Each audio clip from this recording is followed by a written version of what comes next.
Olá, irmãos e irmãs em Cristo. Venho aqui hoje gravar para vocês mais um vídeo do meu canal revelando as profecias da Bíblia. E no vídeo de hoje é a série O Grande Conflito, capítulo 40, O Livramento dos Justos. Antes de eu falar sobre esse assunto, eu preciso da ajuda de vocês para se inscreverem no meu canal revelando as profecias da Bíblia.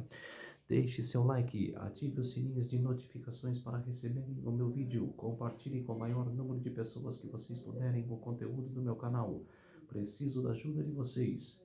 E vamos orar para fortalecer cada vez mais a nossa fé.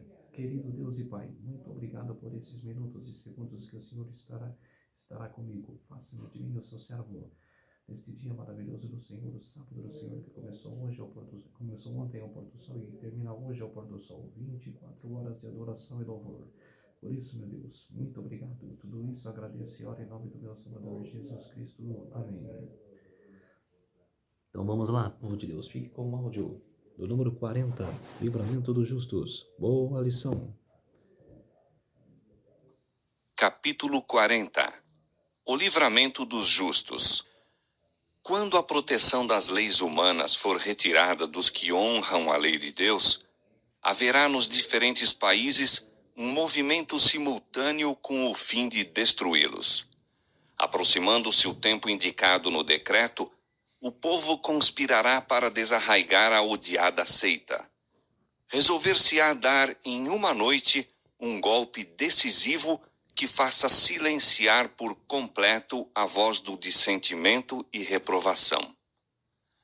O povo de Deus, alguns nas celas das prisões, outros escondidos nos retiros solitários das florestas e montanhas, pleiteia ainda a proteção divina, enquanto por toda parte grupos de homens armados, instigados pelas hostes de anjos maus, se estão preparando para a obra de morte. É então, na hora de maior aperto, que o Deus de Israel intervirá para o livramento de seus escolhidos. Diz o Senhor: um cântico haverá entre vós, como na noite em que se celebra uma festa, e alegria de coração, como daquele que sai tocando pífano para vir ao monte do Senhor, à rocha de Israel. E o Senhor fará ouvir a glória da sua voz, e fará ver o abaixamento do seu braço com indignação de ira, e a labareda do seu fogo consumidor, e raios, e dilúvio, e pedras de saraiva. Isaías capítulo 30, versos 29 e 30. Com brados de triunfo, zombaria e imprecação, multidões de homens maus estão prestes a cair sobre a presa, quando eis um denso negror, mais intenso do que as trevas da noite, cai sobre a terra. Então o arco-íris, resplandecendo com a glória do trono de Deus, atravessa os céus e parece cercar cada um dos grupos em oração. As multidões iradas subitamente se detêm. Silenciam seus gritos de mofa. É esquecido o objeto de sua ira sanguinária. Com terríveis pressentimentos, contemplam o símbolo da aliança de Deus, anelando pôr-se ao amparo de seu fulgor insuperável. É ouvida pelo povo de Deus uma voz clara e melodiosa dizendo: olhai para cima, e levantando os olhos para o céu, contemplam o arco da promessa.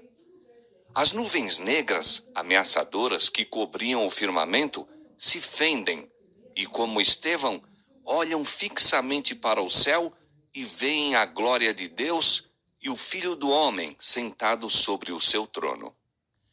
Divisam em sua forma divina os sinais de sua humilhação, e de seus lábios ouvem o pedido apresentado ante seu Pai e os santos anjos. Aqueles que me deste, quero que, onde eu estiver, também eles estejam comigo. João 17, 24. Novamente se ouve uma voz melodiosa e triunfante dizendo: eles vêm, santos, inocentes e incontaminados. Guardaram a palavra da minha paciência, andarão entre os anjos, e os pálidos, trêmulos lábios dos que mantiveram firme a fé proferem um brado de vitória. É à meia-noite que Deus manifesta o seu poder para o livramento de seu povo. O sol aparece resplandecendo em sua força. Sinais e maravilhas se seguem em rápida sucessão. Os ímpios contemplam a cena com terror e espanto, enquanto os justos veem com solene alegria os sinais de seu livramento. Tudo na natureza parece desviado de seu curso. As correntes de água deixam de fluir. Nuvens negras e pesadas sobem e chocam-se umas nas outras. Em meio dos céus agitados, acha-se um espaço claro de glória indescritível, donde vem a voz de Deus como o som de muitas águas, dizendo: Está feito. Apocalipse 16:17. Essa voz abala os céus e a terra. Há um grande terremoto, como nunca tinha havido desde que há homem sobre a terra. Tal foi este tão grande terremoto. Apocalipse 16:18. O firmamento parece abrir-se e fechar-se. A glória do trono de Deus dir-se-ia atravessar a atmosfera. As montanhas agitam-se como a cana ao vento, e anfractuosas rochas são espalhadas por todos os lados. Há um estrondo como de uma tempestade a sobrevir. O mar é açoitado com fúria. Ouve-se o sibilar do furacão, semelhante à voz de demônios na missão de destruir. A terra inteira se levanta, dilatando-se como as ondas do mar. Sua superfície está a quebrar-se. Seu próprio fundamento parece ceder. Cadeias de montanhas estão a sossobrar. Desaparecem ilhas habitadas. Os portos marítimos que, pela iniquidade, se tornaram como Sodoma, são tragados pelas águas enfurecidas. A grande Babilônia veio em lembrança perante Deus para lhe dar o cálice do vinho da indignação da sua ira. Apocalipse 16, versos 19 e 21. Grandes pedras de saraiva, cada uma do peso de um talento, estão a fazer sua obra de destruição. As mais orgulhosas cidades da terra são derribadas. Os suntuosos palácios em que os grandes homens do mundo dissiparam suas riquezas com a glorificação própria, desmoronam-se diante de seus olhos. As paredes das prisões fendem-se, e o povo de Deus que estivera retido em cativeiro por causa de sua fé é libertado. Abrem-se as sepulturas, e muitos dos que dormem no pó da terra ressuscitarão, uns para a vida eterna e outros para vergonha e desprezo eterno. Daniel 12:2.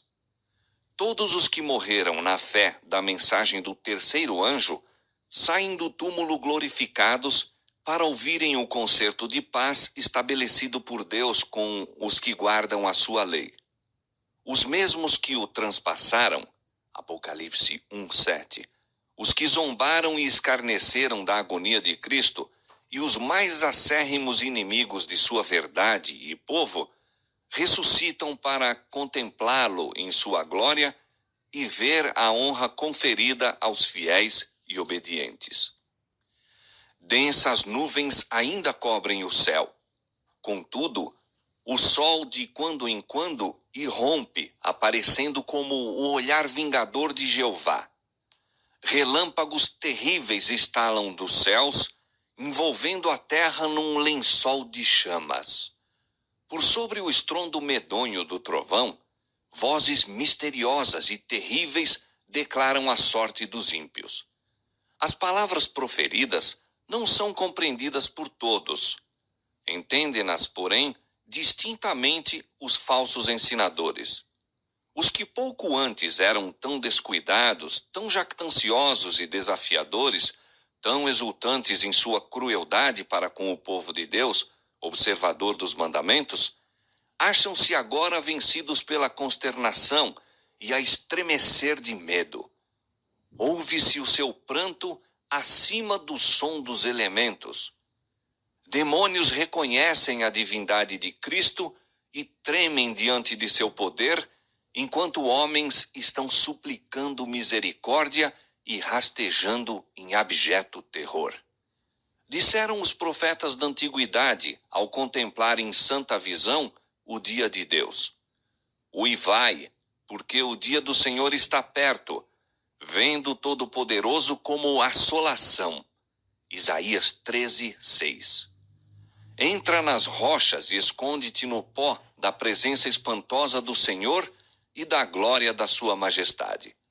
Os olhos altivos dos homens serão abatidos, e a altivez dos varões será humilhada, e só o Senhor será exaltado naquele dia.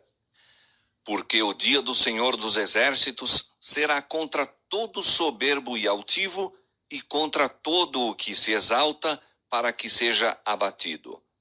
Naquele dia, o homem lançará às toupeiras e aos morcegos os seus ídolos de prata e os ídolos de ouro que fizeram para ante ele se prostrarem, e meter-se-á pelas fendas das rochas, pelas cavernas das penhas, por causa da presença espantosa do Senhor e por causa da glória da sua majestade, quando ele se levantar para assombrar a terra. Isaías capítulo 2, versos 10, 20 e 21. Por uma fenda nas nuvens, fulgura uma estrela cujo brilho aumenta quadruplicadamente em contraste com as trevas. Fala de esperança e alegria aos fiéis, mas de severidade e ira aos transgressores da lei de Deus. Os que tudo sacrificaram por Cristo estão agora em segurança, como que escondidos no lugar secreto do pavilhão do Senhor. Foram provados e perante o mundo e os desprezadores da verdade, evidenciaram sua fidelidade àquele que por eles morreu. Uma mudança maravilhosa sobreveio aos que mantiveram firme integridade em face mesmo da morte. Foram subitamente libertos da negra e terrível tirania dos homens transformados em demônios. Seu rosto, pouco antes tão pálido, ansioso e descomposto, resplandece agora de admiração, fé e amor. Sua voz ergue-se em cântico triunfal. Deus é o nosso refúgio e fortaleza, socorro bem presente na angústia, pelo que não temeremos, ainda que a terra se mude e ainda que os montes se transportem para o meio dos mares. Ainda que as águas rujam e se perturbem, ainda que os montes se abalem pela sua braveza. Salmo 46, versos 1 a 3.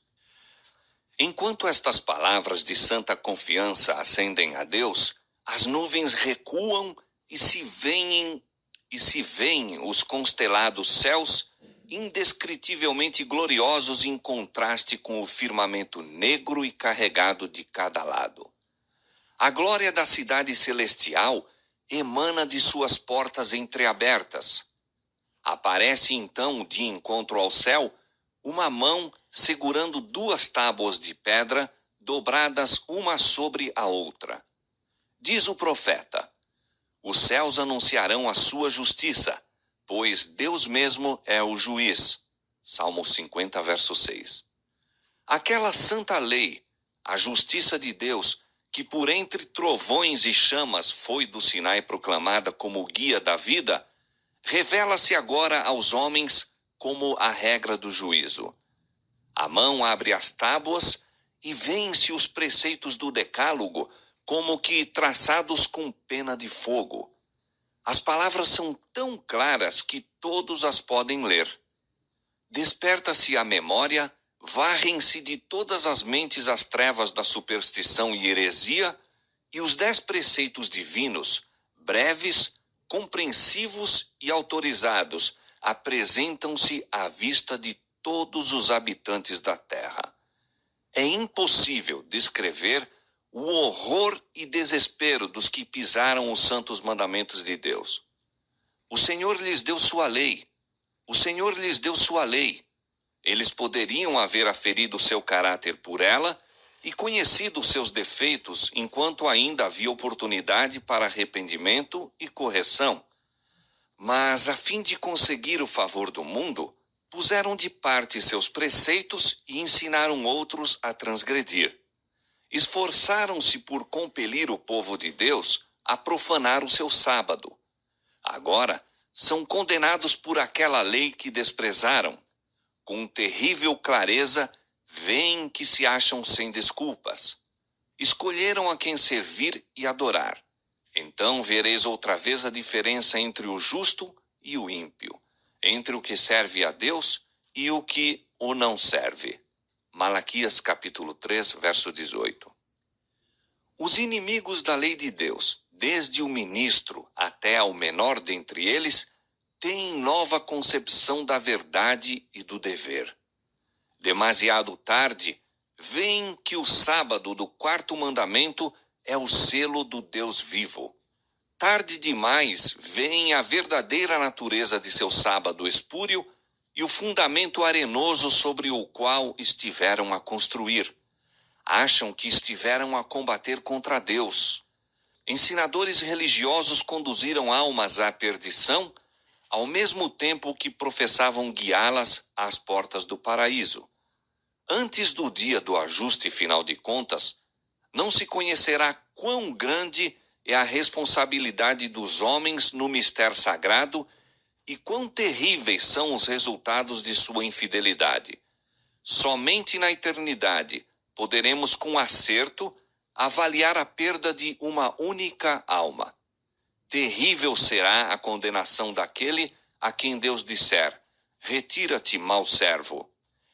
A voz de Deus é ouvida no céu, declarando o dia e a hora da vinda de Jesus e estabelecendo concerto eterno com seu povo. Semelhantes a estrondos do mais forte trovão, suas palavras ecoam pela terra inteira. O Israel de Deus fica a ouvir com o olhar fixo no alto. Tem o semblante iluminado com a sua glória, brilhante como o rosto de Moisés quando desceu do Sinai.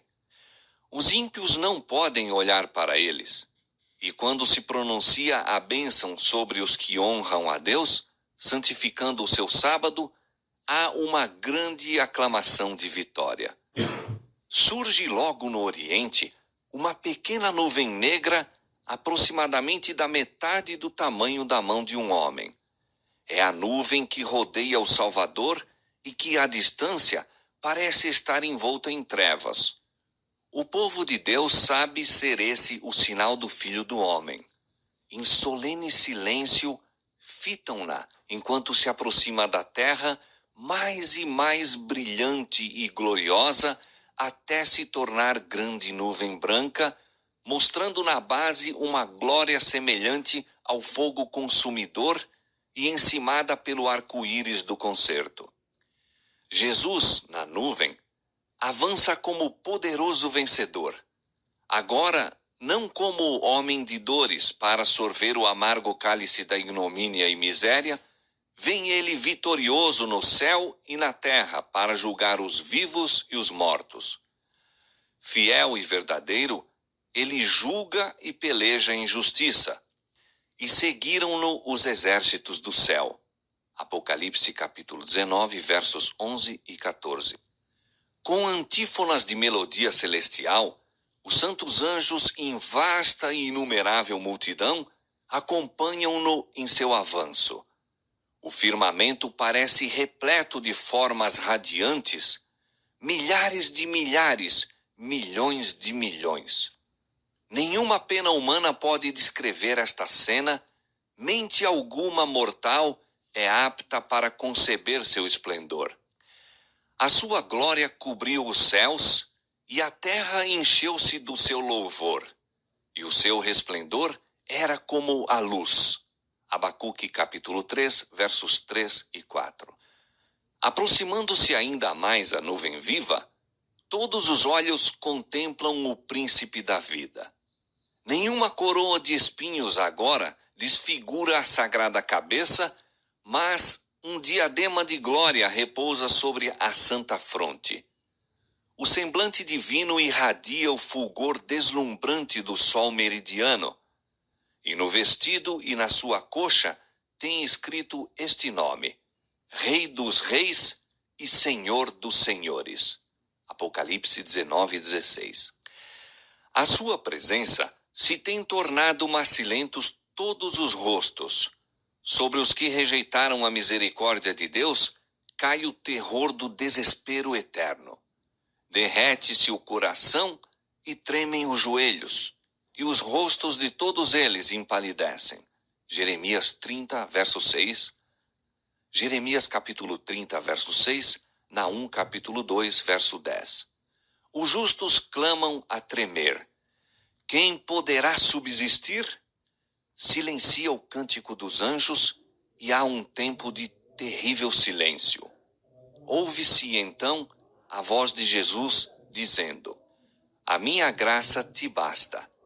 Ilumina-se a face dos justos e a alegria enche todos os corações. E os anjos entoam uma melodia mais forte e de novo cantam ao aproximar-se ainda mais da terra. O Rei dos Reis desce sobre a nuvem envolto em fogo chamejante. Os céus enrolam-se como um pergaminho e a terra treme diante dele e todas as montanhas e ilhas se movem de seu lugar. Virá o nosso Deus e não se calará. Adiante dele, um fogo irá consumindo e haverá grande tormenta ao redor dele. Chamará os céus do alto e a terra para julgar o seu povo. Salmo 50, versos 3 e 4. E os reis da terra, e os grandes, e os ricos, e os tribunos, e os poderosos, e todo servo, e todo livre, se esconderam nas cavernas e nas rochas das montanhas. E diziam aos montes e aos rochedos: caí sobre nós, e escondei-nos do rosto daquele que está sentado sobre o trono e da ira do Cordeiro, porque é vindo o grande dia da sua ira, e quem poderá subsistir? Apocalipse capítulo 6, versos 15 a 17. Cessaram os gracejos escarnecedores. Cerram-se os lábios mentirosos. O choque das armas, o tumulto da batalha com o ruído e os vestidos que rolavam no sangue silenciaram. Isaías capítulo 9, verso 5. Nada se ouve agora, senão a voz de orações e o som do choro e lamentação. Dos lábios que tão recentemente zombavam, irrompe o clamor. É vindo o grande dia da sua ira, e quem poderá subsistir? Os ímpios suplicam para que sejam sepultados sob as rochas das montanhas, em vez de ver o rosto daquele que desprezaram e rejeitaram. Aquela voz que penetra no ouvido dos mortos, eles a reconhecem. Quantas vezes seus ternos e suplicantes assentos os chamaram ao arrependimento? Quantas vezes foi ela ouvida nos rogos tocantes de um amigo, um irmão, um redentor?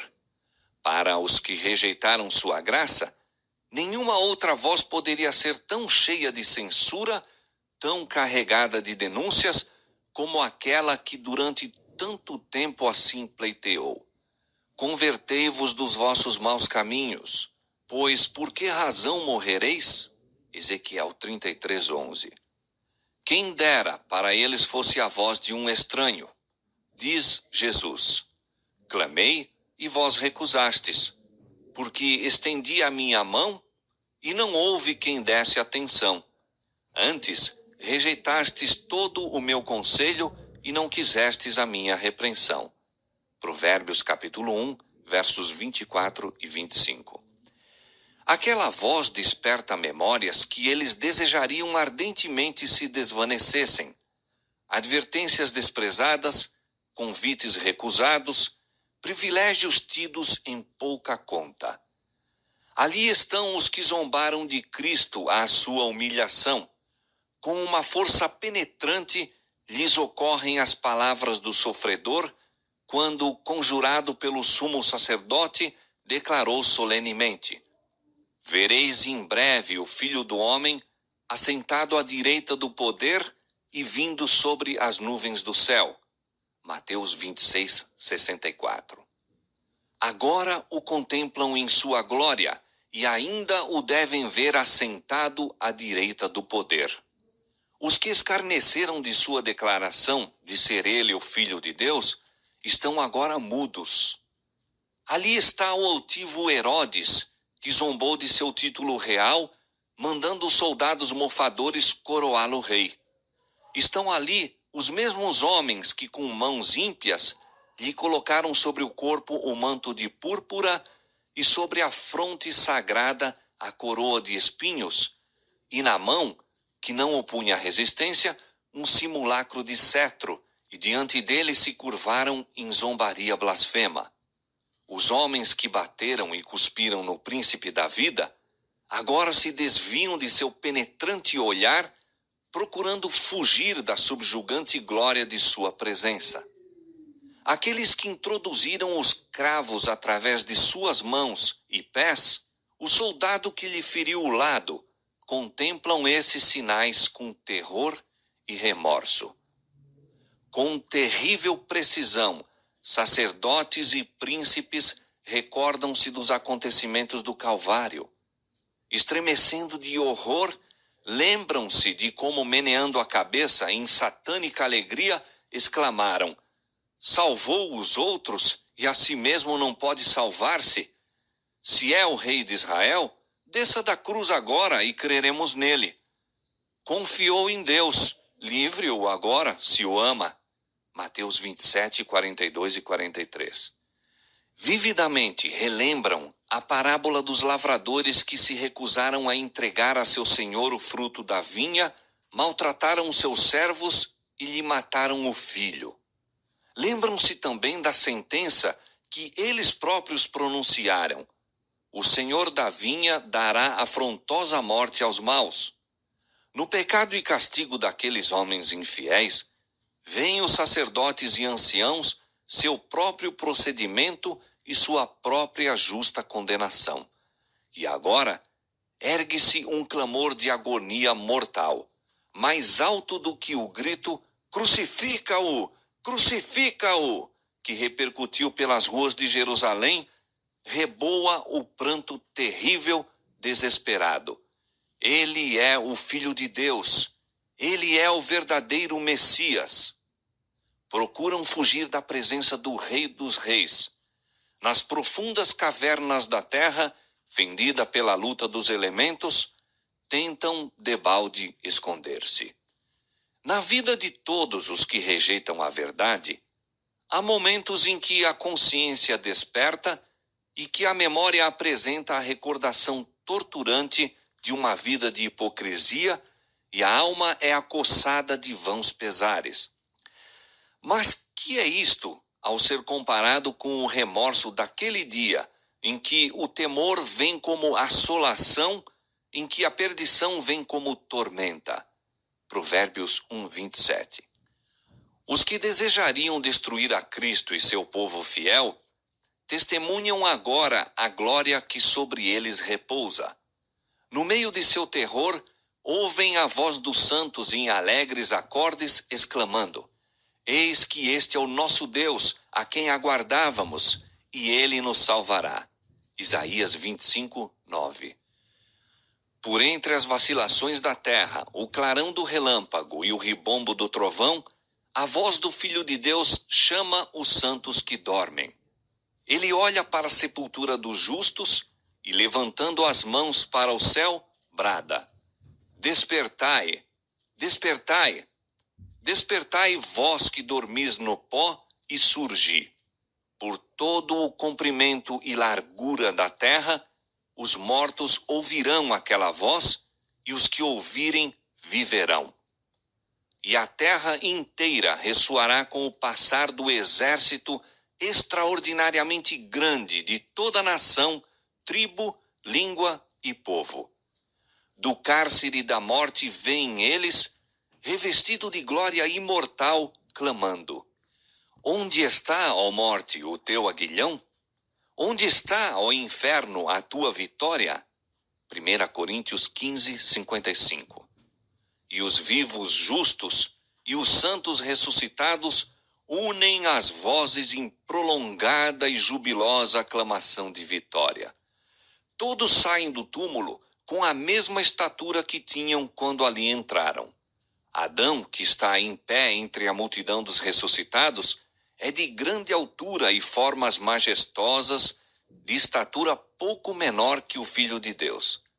Apresenta assinalado contraste com o povo das gerações posteriores. Sob este único ponto de vista se revela a grande degeneração da raça. Todos, porém, surgem com a louçania e vigor de eterna mocidade. No princípio, o homem foi criado à semelhança de Deus, não somente no caráter, mas na forma e aspecto. O pecado desfigurou e quase obliterou a imagem divina, mas Cristo veio para restaurar aquilo que se havia perdido. Ele mudará nosso corpo vil, modelando-o conforme seu corpo glorioso. As formas mortais, corruptíveis, destituídas de garbo, poluídas pelo pecado, tornam-se perfeitas, belas e imortais. Todos os defeitos e deformidades são deixados no túmulo. Restabelecidos à árvore da vida, no Éden, há tanto tempo perdido, os remidos crescerão até a estatura completa da raça em sua glória primitiva. Os últimos traços da maldição do pecado serão removidos e os fiéis de Cristo aparecerão na beleza do Senhor nosso Deus, refletindo no espírito, alma e corpo a imagem perfeita de seu Senhor. Ó maravilhosa redenção! Há tanto tempo objeto das cogitações, há tanto tempo esperada, contemplada com ávida expectativa, mas nunca entendida completamente. Os justos vivos são transformados num momento, num abrir e fechar de olhos. À voz de Deus, foram eles glorificados. Agora tornam-se imortais e com os santos ressuscitados são arrebatados para encontrar seu Senhor nos ares. Os anjos ajuntarão os seus escolhidos desde os quatro ventos, de uma a outra extremidade dos céus. Criancinhas são levadas pelos santos anjos aos braços de suas mães. Amigos, há muito separados pela morte, reúnem-se para nunca mais se separarem e com cânticos de alegria ascendem juntamente para a cidade de Deus. De cada lado do carro de nuvens existem asas e debaixo deles se acham rodas vivas. E ao volver o carro para cima, as rodas clamam, Santo, e as asas, movendo-se, clamam, Santo. E o cortejo de anjos clama, Santo, Santo, Santo, Senhor Deus Todo-Poderoso. E os remidos bradam, Aleluia, enquanto o carro prossegue em direção à Nova Jerusalém. Antes de entrar na cidade de Deus, o Salvador concede a seus seguidores os emblemas da vitória, conferindo-lhes as insígnias de sua condição real. As fileiras esplendentes são dispostas em forma de um quadrado aberto ao centro, em redor de seu rei, que se ergue majestosamente muito acima dos santos e anjos e de cujo rosto irradia benigno amor a todos. Por toda a hoste inumerável dos resgatados, todos os olhares se acham fixos nele, todos os olhos contemplam a glória daquele cujo parecer estava tão desfigurado, mais do que o de outro qualquer, e a sua figura, mais do que a dos filhos dos homens. Sobre a cabeça dos vencedores, Jesus com sua própria destra põe a coroa de glória. Para cada um há uma coroa que traz o seu novo nome, Apocalipse 2,17, e a inscrição, Santidade ao Senhor. Em cada mão são colocadas a palma do vencedor e a harpa resplandecente. Então, ao desferirem as notas, os anjos dirigentes, todas as mãos deslizam com maestria sobre as cordas da harpa, tirando-lhes suave música em ricos e melodiosos acordes. Indizível transporte faz fremir todo o coração e toda a voz se ergue em grato louvor. Àquele que nos ama e em seu sangue nos lavou dos nossos pecados e nos fez reis e sacerdotes para Deus e seu Pai. A ele glória e poder para todo o sempre. Apocalipse capítulo 1, versos 5 e 6.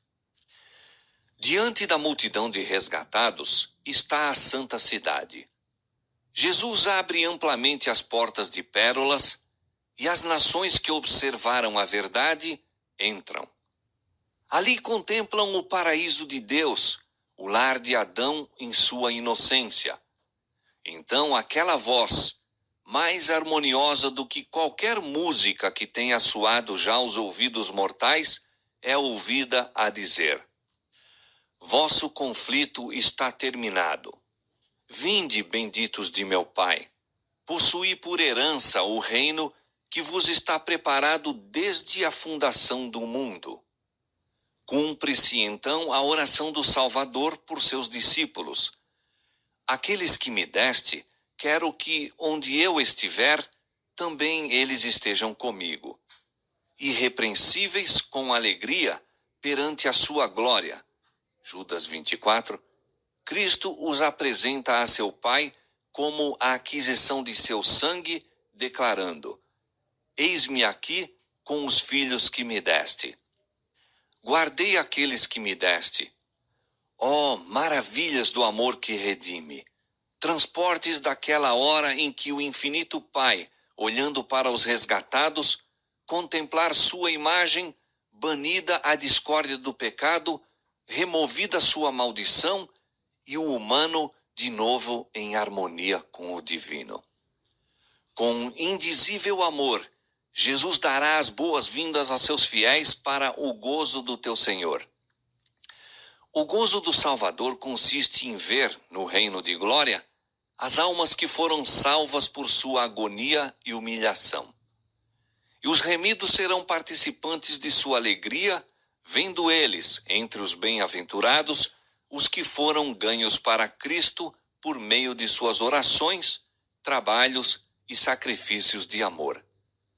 Reunindo-se eles em redor do grande trono branco, indizível júbilo lhes encherá o coração ao contemplarem os que ganharam para Cristo e verem que um ganhou a outros e estes ainda outros, todos trazidos para o porto de descanso, para ali deporem sua coroa aos pés de Jesus e louvá-lo pelos séculos intérminos da eternidade. Ao serem os resgatados recebidos na cidade de Deus, ecoa nos ares um exultante clamor de adoração. Os dois Adões estão prestes a encontrar-se. O Filho de Deus se acha em pé, com os braços estendidos para receber o Pai de nossa raça, o ser que ele criou e que pecou contra o seu Criador, e por cujo pecado os sinais da crucifixão aparecem no corpo do Salvador. Ao divisar Adão os sinais dos cruéis cravos, ele não cai ao peito de seu Senhor, mas lança-se em humilhação a seus pés, exclamando: digno, digno é o Cordeiro que foi morto. Com ternura, o Salvador o levanta, convidando-o a contemplar de novo o lar edênico do qual havia tanto fora exilado. Depois de sua expulsão do Éden, a vida de Adão na terra foi cheia de tristeza. Cada folha a murchar, cada vítima do sacrifício, cada mancha na bela face da natureza, cada mácula na pureza do homem, era uma nova lembrança de seu pecado. Terrível foi a aflição do remorso ao contemplar a iniquidade que abundava e, em resposta às suas advertências, deparar com a exprobração que lhe faziam como causa do pecado. Com paciente humildade, suportou durante quase 1000 anos a pena da transgressão. Fielmente se arrependeu de seu pecado, confiando nos méritos do Salvador prometido, e morreu na esperança de uma ressurreição. O Filho de Deus redimiu a falta e a queda do homem, e agora, pela obra da expiação, Adão é reintegrado em seu primeiro domínio. em transportes de alegria, contempla as árvores que já foram o seu deleite, as mesmas árvores cujo fruto ele próprio colhera nos dias de sua inocência e alegria. Vê as videiras que sua própria mão tratara, as mesmas flores que com tanto prazer cuidara. Seu espírito apreende a realidade daquela cena. Ele compreende que isso é, na verdade, o Éden restaurado, mais lindo agora do que quando fora dele banido. O Salvador o leva à árvore da vida, apanha o fruto glorioso e manda-o comer. Olha em redor de si e contempla uma multidão de sua família resgatada no paraíso de Deus. Lança então sua brilhante coroa aos pés de Jesus e, caindo a seu peito, abraça o Redentor. Dedilha a harpa de ouro e pelas abóbodas do céu ecoa o cântico triunfante. Digno, digno, digno é o Cordeiro que foi morto e reviveu. A família de Adão associa-se ao cântico e lança as suas coroas aos pés do Salvador, inclinando-se perante ele em adoração. Esta reunião é testemunhada pelos anjos que choraram quando da queda de Adão e rejubilaram ao ascender Jesus ao céu depois de ressurgido, tendo aberto a sepultura a todos os que crescem em seu nome. Contemplam agora a obra da redenção completa e unem as vozes no cântico de louvor. No mar cristalino diante do trono, naquele mar como que de vidro misturado com fogo, tão resplendente é ele pela glória de Deus, está reunida a grande multidão dos que saíram vitoriosos da besta e da sua imagem e do seu sinal e do número do seu nome. Apocalipse 15:2. Com o Cordeiro sobre o monte Sião, tendo harpas de Deus, estão os 144.000 que foram remidos dentre os homens. E ouve-se, como o som de muitas águas e de grande trovão, uma voz de harpistas que tocavam com as suas harpas. E cantam um cântico novo diante do trono, cântico que ninguém podia aprender senão os 144.000. É o hino de Moisés e do Cordeiro, hino de livramento. Ninguém, a não ser os 144.000, pode aprender aquele canto, pois é o de sua experiência, e nunca ninguém teve experiência semelhante. Estes são os que seguem o Cordeiro para onde quer que vai. Estes, tendo sido trasladados da terra dentre os vivos, são tidos como as primícias para Deus e para o Cordeiro. Apocalipse capítulos 14, versos 1 a 5, capítulo 15, verso 3. Estes são os que vieram de grande tribulação. Apocalipse 7, 14. Passaram pelo tempo de angústia tal como nunca houve desde que houve nação. Suportaram a aflição do tempo da angústia de Jacó. Permaneceram sem intercessor durante o derramamento final dos juízos de Deus. Mas foram livres, pois lavaram os seus vestidos e os branquearam no sangue do Cordeiro. Na sua boca não se achou engano, porque são irrepreensíveis diante de Deus. Por isso estão diante do trono de Deus e o servem de dia e de noite no seu templo. E aquele que está assentado sobre o trono os cobrirá com a sua sombra. Apocalipse 7,15. Viram a terra devastada pela fome e pestilência, o sol com poder para abrasar os homens com grande calores, e eles próprios suportaram o sofrimento, a fome e a sede. Mas nunca mais terão fome, nunca mais terão sede, nem sol nem calma alguma cairá sobre eles, porque o Cordeiro que está no meio do trono os apacentará, e lhes servirá de guia para as fontes das águas da vida, e Deus limpará de seus olhos toda lágrima. Apocalipse capítulo 7, versos 16 e 17. Em todos os tempos, os escolhidos do Salvador foram educados e disciplinados na escola da provação. Seguiram na terra por veredas estreitas, foram purificados na fornalha da aflição. Por amor de Jesus, suportaram a oposição, o ódio, a calúnia. Acompanharam-no através de dolorosos conflitos, suportaram a negação própria e experimentaram amargas decepções. Pela sua própria experiência dolorosa, compreenderam a malignidade do pecado, seu poder, sua culpa, suas desgraças, e para ele olham com aversão.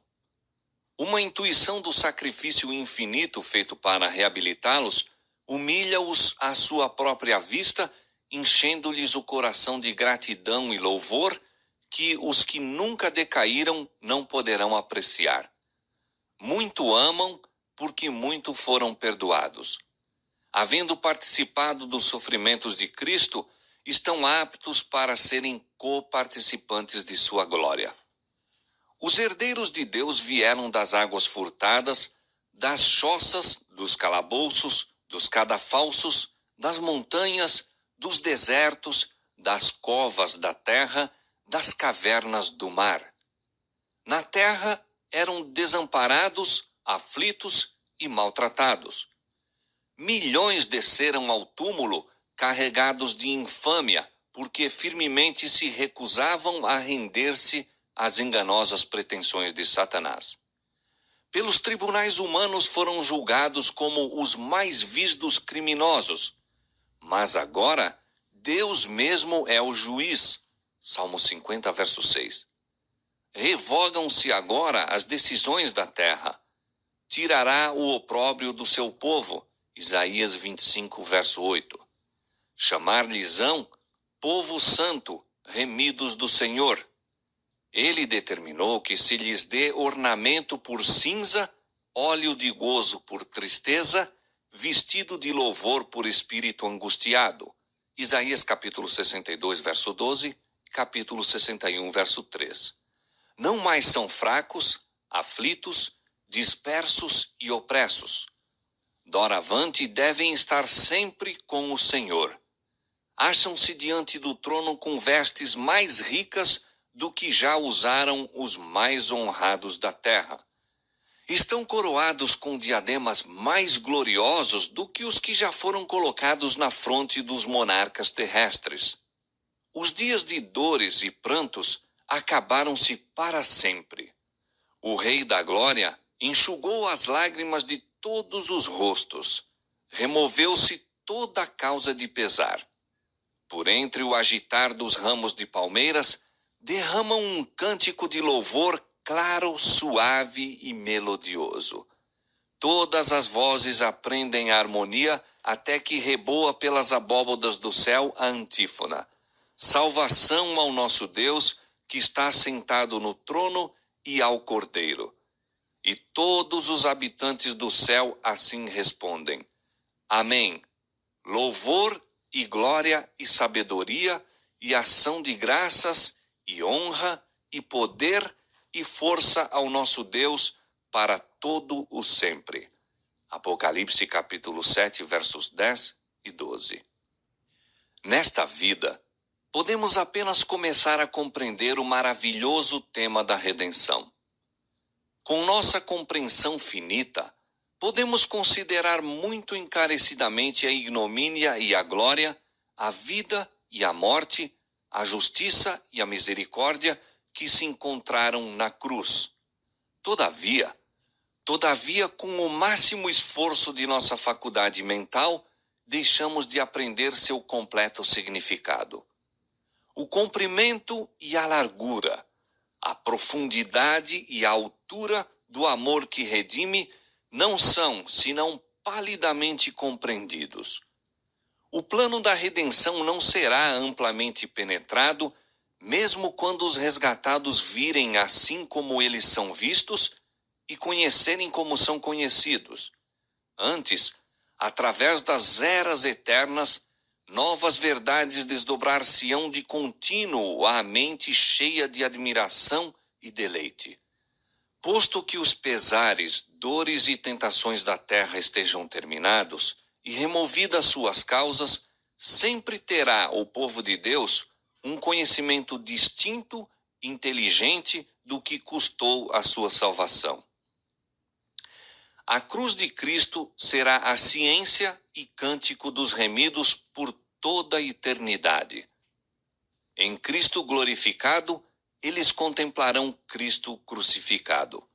Jamais se olvidará que aquele cujo poder criou e manteve os inumeráveis mundos através dos vastos domínios do espaço, o amado de Deus, a majestade do céu, aquele a quem querubins e resplendentes serafins se deleitavam em adorar, humilhou-se para levantar o homem caído, que ele arrostou a culpa e a ignomínia do pecado e a ocultação da face de seu Pai, até que as misérias de um mundo perdido lhe quebrantaram o coração e aniquilaram a vida na cruz do Calvário. O fato de o Criador de todos os mundos, o árbitro de todos os destinos, deixar sua glória e humilhar-se por amor do homem, despertará eternamente a admiração e adoração do universo. Ao olharem as nações dos salvos para o seu Redentor e contemplarem a glória eterna do Pai resplandecendo em seu semblante, ao verem o seu trono que é de eternidade em eternidade, e saberem que seu reino não terá fim, irrompem num hino arrebatador. Digno, digno é o Cordeiro que foi morto e nos remiu para Deus com seu muito precioso sangue. O mistério da cruz explica todos os outros mistérios.